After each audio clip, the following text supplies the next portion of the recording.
தமிழராட்சி பார்த்துட்டு இருக்க எல்லாருக்குமே வணக்கம். நாம் தமிழர் கட்சி சீமான் அவர்கள் ஒரு விஷனரி லீடர். சீமான் ரொம்ப பவர்ஃபுல்லான ஆளு. ஏன்னா சீமான் ஒரு விஷனரி போராளி, மக்கள் கூட நிற்பவர் அப்படின்னு சொல்லிட்டு ஆனந்த் ஸ்ரீனிவாசன் அவர்கள் சொல்லியிருக்காங்க. ஆனந்த் ஸ்ரீனிவாசன் ஏன் இதை விஷயமா பாக்குறோம் அப்படின்னு பாத்தீங்கன்னா, இவர் பட்ஜெட்டோ ஒரு பைனான்சியல் எக்ஸ்பெக்டேஷன் ரொம்ப கரெக்டா கொடுக்கக்கூடிய ஒரு நபர் அப்படின்னு நம்ம சொல்லலாம். இவர் நிறைய விஷயங்கள்ல நிறைய இடத்துல திமுக ஆதரவா பேசியிருக்காரு. ஆனா இப்போ திமுக ஆதரவா பேசுற எல்லாருமே சீமான் அவர்கள் பக்கம் திரும்ப தொடங்கியிருக்காங்க அப்படின்றது இவர் சொல்லும்போது, சீமான் அவர்கள் சொல்றதுபடி பார்த்தா இன்னும் 6-7 வருஷங்கள்ல தமிழே இருக்காது, எல்லா இடங்கள்லயுமே ஹிந்தி மொழிகள் தான் பேசுவாங்க. எனவே சீமான் சொல்ற அந்த இன்னர் பர்மிட் அப்படின்ற ஒரு விஷயத்தை கொண்டு வரணும் அப்படின்னு சொல்லிட்டு நிறைய விஷயங்களை இந்த ஆனந்த் ஸ்ரீனிவாசன் அவர்கள் சொல்லியிருக்காங்க அப்படின்றது ஒன்று இருக்கு. எல்லாருமே திமுக மேல ஒரு மிகப்பெரிய ஒரு கடுப்புல தான் இருக்காங்க அப்படின்னு நம்ம சொல்லலாம். இப்போ தூய்மை பணியாளர்கள் இவ்வளவு மிகப்பெரிய போராட்டங்களை கையில் எடுத்து பாடா பட்டுட்டு வந்துட்டு இருக்கிற நிலையில இவரு கூலி படம் பார்க்க போயிருக்காரு. கூலி படம் இப்ப தேவையா அப்படின்றது ஒண்ணு இருக்கு. ஒரு திரைப்படம் பார்க்கலாம்,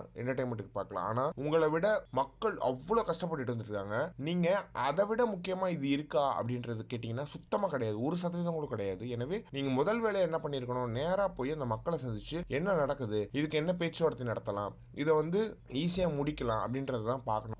அவங்களுக்கு ஒரு 10,000 ரூபாய் சம்பளம் கூட்டி கொடுத்தா அதுல உங்களுக்கு எந்த ஒரு நஷ்டமும் இருக்க போறது கிடையாது. அதே மாதிரி அவங்களோட சம்பளத்தை குறைக்கிறதுனால என்ன இருக்கு, ஏன்னா தூய்மை பணியாளர்கள் வேலைன்றது ரொம்ப கஷ்டம். ஏன்னா சாக்கடை குத்துறதுல இருந்து எல்லா வேலைகளும் அவங்க செய்வாங்க. பெருக்கிறதுல இருந்து குப்பை எடுக்கிறதுல இருந்து இதெல்லாம் எல்லாருமே சங்கடப்படக்கூடிய வேலை. அந்த வேலையை அவங்க எடுத்து செய்யறாங்கன்னா அவங்களுக்கான மரியாதை இங்க இருக்கிற எல்லாரை விட எப்படி ஒரு மருத்துவர்களுக்கு, ஒரு செவிலியர்களுக்கு, ஒரு ஆசிரியர்களுக்கு இருக்கிற மரியாதை இங்க இருக்கணும். ஏன்னா அவங்களுக்கே மரியாதை இல்லை அப்படின்னும் போது அந்த மரியாதை இருக்கணும் அப்படின்றதுல எந்த ஒரு மாற்றமே கிடையாது. எனவே இதை பத்தி நீங்க என்ன நினைக்கிறீங்க அப்படின்றது மறக்காம கமெண்ட் பாக்ஸ்ல சொல்லுங்க.